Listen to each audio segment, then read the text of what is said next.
Le chapitre que je vais commencer aujourd'hui est l'un des plus grands chapitres de C1103. Il va être divisé en plusieurs parties pour une meilleure compréhension de la matière.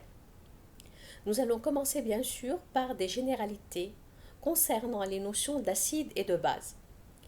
En ce qui concerne les notions d'acide et de base, plusieurs théories ont été avancées.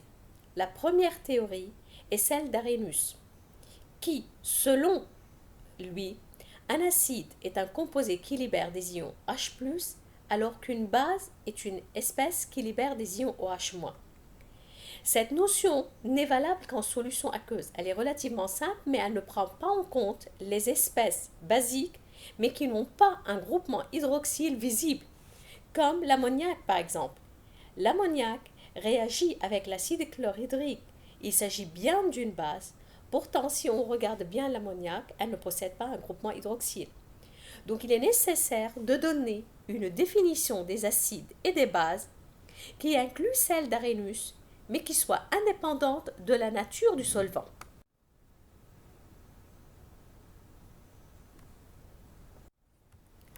La deuxième théorie a été avancée par Bronsted et Lowry. Selon Bronsted et Lowry, un acide est une espèce qui peut libérer un proton, donc un H+, alors qu'une base est une espèce qui est capable de capter ce proton. Là, nous revenons à la notion de donneur et d'accepteur et des réactions d'échange de particules que nous avons vues dans le premier chapitre. Donc, selon Bronsted et Lowry, l'acide donne une base plus H+, ou bien inversement, la base capte le H+, pour donner l'acide. La troisième définition est donnée par Lewis.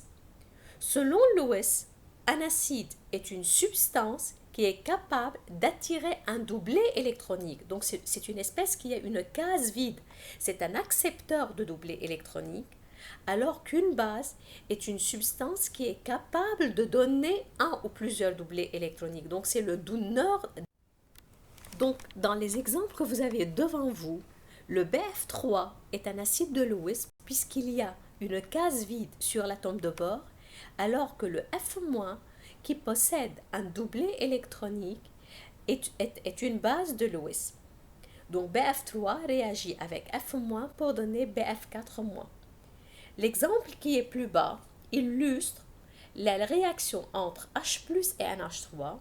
NH3 est une base de Lewis puisqu'elle a un doublet électronique sur l'atome d'azote, alors que H+, qui possède une case vide, est un acide de Lewis. Donc cette définition propose une généralité très intéressante, mais ne permet pas une détermination quantitative de l'acidité ou de la basicité d'une solution. C'est pour cela, dans la suite de ce chapitre et dans ce qui va suivre, nous allons traiter seulement la théorie de Bronsted et Lowry. Là aussi, nous allons voir la notion de polyacide et de polybase, comme le préfixe poly veut dire. Un polyacide est une espèce qui est capable de libérer deux ou bien plusieurs protons, alors qu'une polybase est une espèce qui peut fixer deux ou plusieurs protons.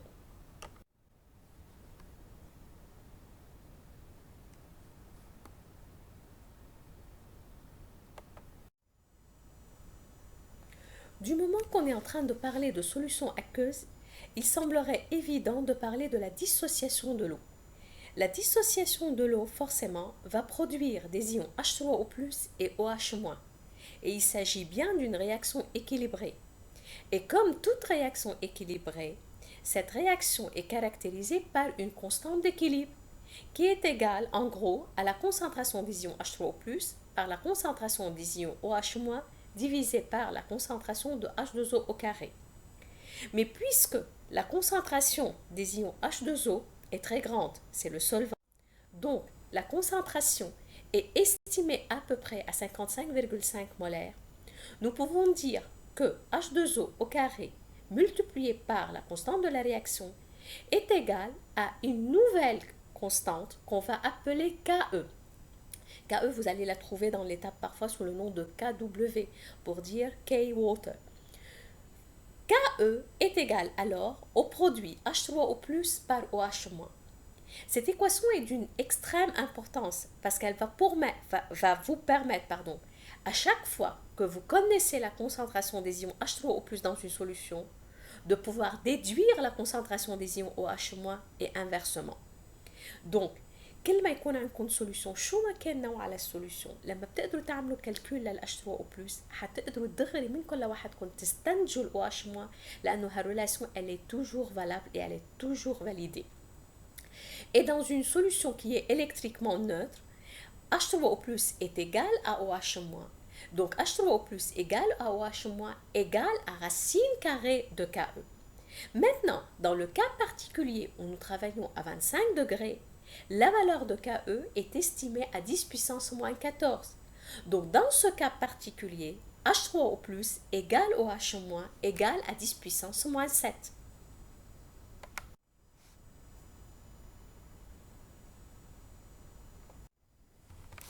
Parlons maintenant de la force des acides et des bases. Donc un acide fort ou bien une base forte, ce sont des électrolytes forts. Et comme nous l'avons vu dans le premier chapitre, ça signifie que ce sont des électrolytes qui se dissocient complètement pour donner les produits. Donc ce sont des électrolytes dont les réactions de dissociation sont représentées par des flèches avec un seul sens allant de gauche à droite. Vous avez devant vous l'exemple de dissociation de HCl, de NH2- et de NaOH dans l'eau.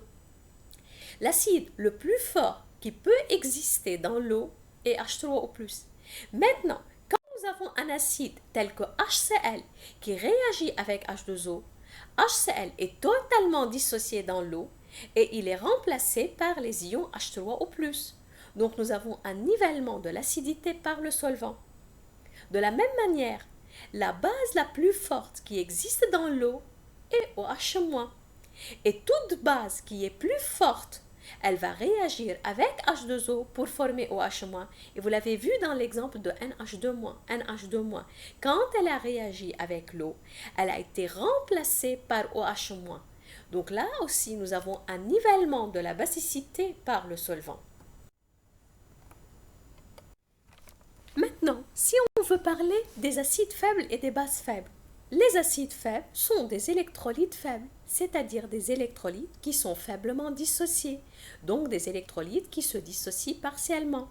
Et la représentation de leur équation de dissociation se fait par une équation avec deux flèches, dans le sens direct et dans le sens inverse. Et comme il s'agit d'une réaction équilibrée, ils sont représentés par une constante d'équilibre qu'on a vu aussi dans le premier chapitre et qu'on appelle Ka, avec Ka égale 1- par H3O+ divisé par AH. Donc, il est bien évident que si la valeur de Ka est élevée, ça signifie que la réaction est favorisée dans le sens 1, c'est-à-dire que la réaction de dissociation est plus poussée. Donc, l'électrolyte faible, il est un peu plus fort, ou il est un peu moins faible. C'est-à-dire, quand la valeur de Ka est élevée, ça signifie forcément que l'électrolyte faible n'est pas très faible.